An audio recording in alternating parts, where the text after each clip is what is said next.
olóore ọ̀fẹ́ ńlá ẹgbọ́ ọpẹ́ wa ní òwúrọ̀ yìí, aláàánú wa, olùrànlọ́wọ́ wa, adúpẹ́ lọ́wọ́ yín, àyìn lógo ní ọ̀pọ̀lọpọ̀, aṣọ wípé ṣeun nítorí tí àánú yín dúró láéláé.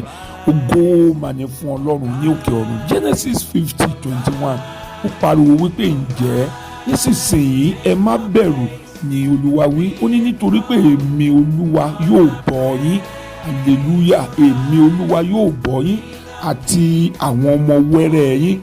Ó ní láti sísìn lọ èmi yóò tù yín nínú, oh my God, èmi yóò tù yín nínú láti sísìn lọ.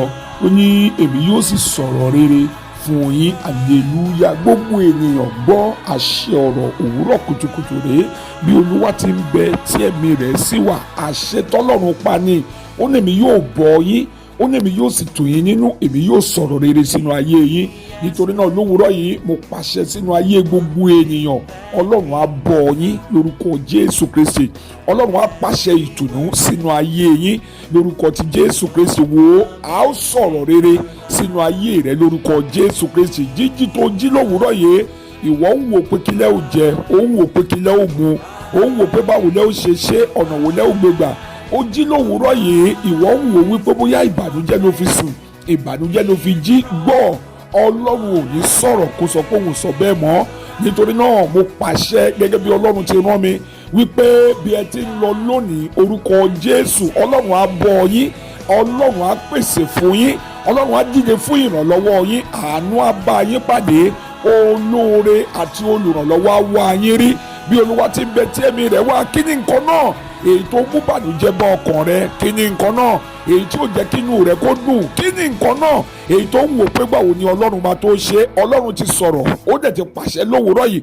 Àṣẹ rẹ̀ dandan ni kó sì fẹsẹ̀ múlẹ̀ wípé èmi yóò tù ẹ́ nínú, èmi yóò sì sọ̀rọ̀ rere sínú ayé rẹ. Nítorí náà ohun gbogbo èyí tó lè jẹ́ ìbànújẹ́ ní ọkàn rẹ, Ọlọ́run á tù ọ́ nínú lórúkọ Jésù Kristi. Gbọ́ àṣẹ ọ̀rọ̀ ni gbogbo àwọn ènìyàn tó yẹ kó wá síwájú rẹ, àwọn ènìyàn tó yẹ kó bá pàdé, tí wọ́n á tù ọ́ nínú, tí wọ́n á ṣe ohun tó tù ẹ́ nínú, tí wọ́n á ṣe ohun tó mú rere nínú ayé rẹ, tí wọ́n á ṣe ohun tó mú kí ayé rẹ nítumọ̀, tí wọ́n á ṣe ohun tó mú kí inú rẹ kó dùn, tí wọ́n á ṣe ohun tó mú kí ìtẹ̀síwájú dé bá ọ. Àṣẹ ni tí kò gbọdọ̀ yí padà láti wákàtí yìí lọ. Ọlọ́run ṣí ilẹ̀kùn rẹ̀ nínú ayé rẹ lórúkọ Jésù Kristi. Ẹ gbọ́ lónìí gẹ́gẹ́ bí Ọlọ́run ti ṣe sọ̀rọ̀. Níwọ̀n ìgbà tí Ọlọ́run bá sọ̀rọ̀, ẹnikẹ́ni ò tó bẹ́ẹ̀ láti yí padà. Nítorí náà gbogbo ènìyàn bí ẹ ti ń lọ ní òwúrọ̀ yìí, orúkọ Jésù Kristi ti Násárẹ́tì, àánú Ọlọ́run farahàn nínú ayé yín. Ó náà máa bọ́ yín, ó náà yóò sì sọ̀rọ̀ ìtùnú sínú ayé yín. Nítorí náà ẹ jáde ní ayọ̀ àti àlàáfíà, ẹ lọ kó ire.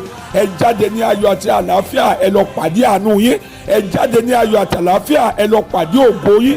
Ẹ jáde ní ayọ̀ àti àlàáfíà, ẹ lọ pàdé ìrànlọ́wọ́ yín.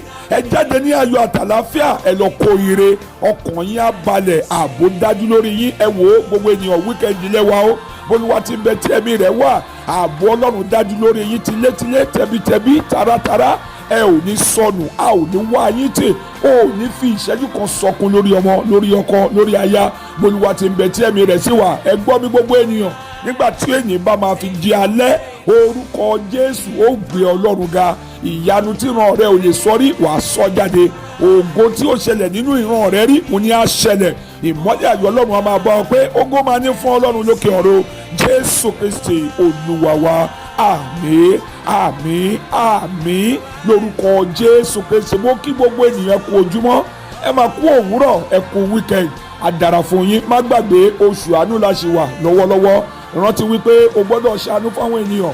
Mú àánú rẹ lọ síwájú Ọlọ́run. Rí dájú pé o ṣàánú fáwọn òbí rẹ, ṣàánú fún àwọn òjíṣẹ́ Ọlọ́run. A dára fún ọ, wàrà àánú gbà. Èmi ni Prophet Ọláìdé Òkúnnẹ̀yẹ. Ayọ̀ ni o.